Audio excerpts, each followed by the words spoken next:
Everyone, আসসালামু আলাইকুম। আজকের পর্বে আপনাদের সাথে শেয়ার করব মজাদার তান্দুরি চিকেনের একটি রেসিপি।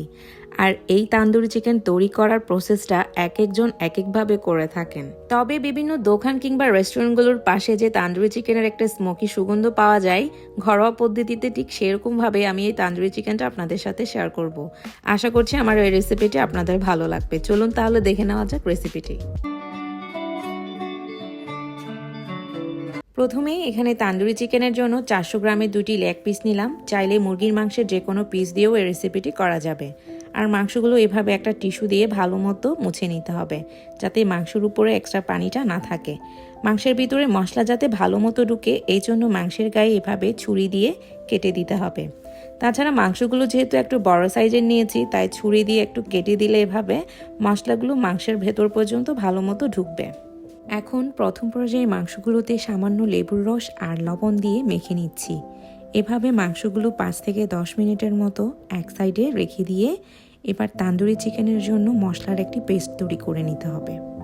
একটি বাটিতে 2 টেবিল চামচ বাটার নিলাম, তাতে 1 টেবিল চামচ পাপরিকা লাল গোলমরিচ দিয়ে ভালো করে মিশ্রণটা মিশিয়ে নিতে হবে। আর এই কাজটা শুধুমাত্র তান্দুরি চিকেনের কালারটা যাতে লালচে আসে এজন্যই ব্যবহার করলাম। অনেকেই কিন্তু ফুড কালারও এতে ব্যবহার করে থাকেন। এখন একে একে বাকি মশলাগুলোও দিয়ে দিচ্ছি 1 চা চামচ ঝাল লাল মরিচের গুঁড়া, আধা টেবিল চামচ দিলাম ঘরে বানানো গরম মশলা, 1 চা চামচ ধনিয়া গুঁড়া, হাফ চা চামচ কালো গোলমরিচের গুঁড়া, হাফ টেবিল চামচ দিয়ে দিচ্ছি সিলান্ট্রো লাইম সিজনিং। আপনারা এটার পরিবর্তে ফ্রেশ ধনিয়া পাতার সাথে লেবুর রসের পেস্টও ব্যবহার করতে পারেন। এবার দিচ্ছি আধা টেবিল চামচ আদা বাটা আর আধা টেবিল চামচ রসুনের বাটা, 1 চা চামচ শুকনো কাসুরি মেথি এভাবে হাতে গুঁড়া করে দিলাম 1 টেবিল চামচ টমেটো সস, 1 চা চামচ চাট মশলা দিলাম। আমি সানেরটা দিলাম, আপনারা যে কোনো ব্র্যান্ডের চাট মশলা এতে ব্যবহার করতে পারবেন। এখন দিয়ে দিচ্ছি ফেটিয়ে রাখা 2 টেবিল চামচ টক দই এবং স্বাদ মতো লবণ। এবার সব মশলাগুলো ভালো মতো মিক্স করে নিতে হবে। এভাবে মসৃণ করে আস্তে আস্তে মশলার পেস্টটা তৈরি করে নিতে হবে। এইবার চিকেনগুলো একটা করে দিয়ে ভালোভাবে মশলার সাথে মাখিয়ে নিতে হবে। এই মাখানোর উপরেই কিন্তু চিকেনের স্বাদ অনেকটাই নির্ভর করে। মাংসের সাথে এভাবে মশলাগুলো ভেতরে দিয়ে মাখিয়ে নিতে হবে।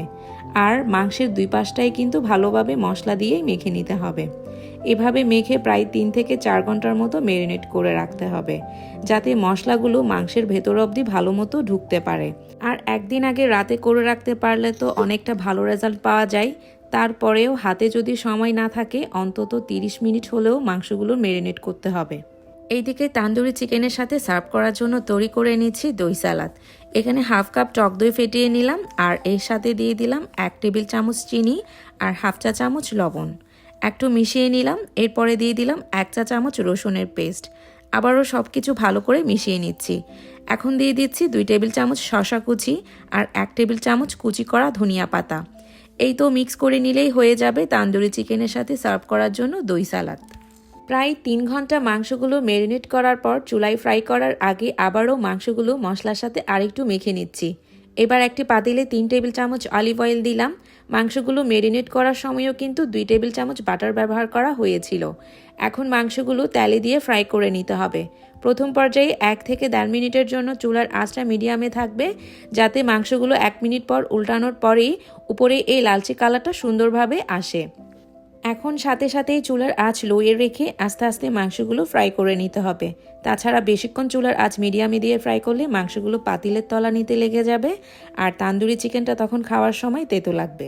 যেহেতু মাংসগুলো একটু বড় সাইজে নিয়েছি, তাই ঢাকনা দিয়ে মাংসের 2 পাশটার ভেতরে সিদ্ধ হওয়া পর্যন্ত 5 থেকে 6 মিনিট লো আছে মাংসগুলো ফ্রাই করে নিতে হবে। তবে মাংসের সাইজটা যদি ছোট হয়, সেক্ষেত্রে ঢাকনা দিয়ে ফ্রাই না করলেও চলবে। এবার ঢাকনা খুলে ফয়েল পেপারের ভেতর একটা কয়লা রেখে তার উপর একটু টর্চ করে নিচ্ছি। আর কয়লাটা গরম হয়ে গেলেই সামান্য তেল দিয়ে এভাবে ধোয়া ওঠার সাথে সাথে আবারও 2 থেকে 3 মিনিটের জন্য ঢাকনা দিয়ে দিতে হবে, যাতে কয়লার যে একটা স্মোকি ফ্লেভার সেটা মাংসের ভেতর ভালো মতো ঢুকতে পারে। যারা নতুন আছেন তাদের সুবিধার জন্য ফ্রাইয়ের ব্যাপারটা আমি আরেকটু ক্লিয়ার করি। প্রথম পর্যায়ে মাংসগুলো 1 থেকে 1.5 মিনিট মিডিয়াম আঁচে ফ্রাই করার পর বাকি 20 মিনিট আমি সম্পূর্ণ লো আঁচ করে টোটাল 22 মিনিট মাংসগুলো ফ্রাই করেছি। আর দেখতেই পাচ্ছেন মাংসটা কিন্তু এখন সম্পূর্ণ রান্না শেষ। এবার মাংসটা তুলে নেওয়ার পরে যদি সেকেন্ড টাইম মাংস ফ্রাই করতে চান সেক্ষেত্রে কালচে মশলাটা তুলে নিয়ে কিন্তু ফ্রাই করবেন। সেক্ষেত্রে মাংসের কালারটাও দেখতে সুন্দর হবে আর খেতেও কিন্তু তেতো লাগবে না। কালচে মশলাটা তুলে নেওয়ার পর এবার চিকেন ম্যারিনেটের বাকি মশলাটা দিয়ে আরেকটা সস তৈরি করব। এই জন্য 1 টেবিল চামচ বাটার দিলাম। এরপর বাকি ম্যারিনেটের মশলাটা দিয়ে 2-1 মিনিটের মতো একটু কষিয়ে নিচ্ছি।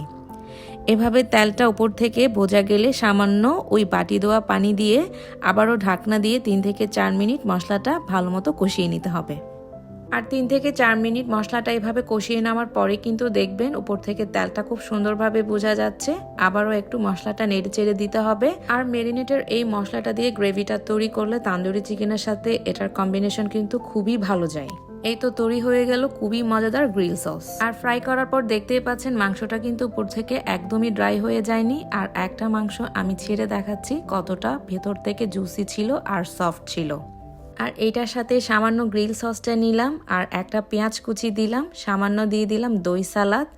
এটা খেতে যে কি পরিমাণ মজা ছিল, ঘরে বসে একদম রেস্টুরেন্টের মতো ফ্লেভার। আর ওই যে কয়লাটা দেওয়ার কারণেই ভেতর থেকে একটা স্মোকি ফ্লেভার আসতে ছিল কয়লার। আশা করছি আজকের এই রেসিপিটি আপনাদের ভালো লেগেছে। আর পরবর্তী যদি নতুন নতুন রান্না পেতে চান সেক্ষেত্রে আমার চ্যানেলটি সাবস্ক্রাইব করে পাশে থাকবেন।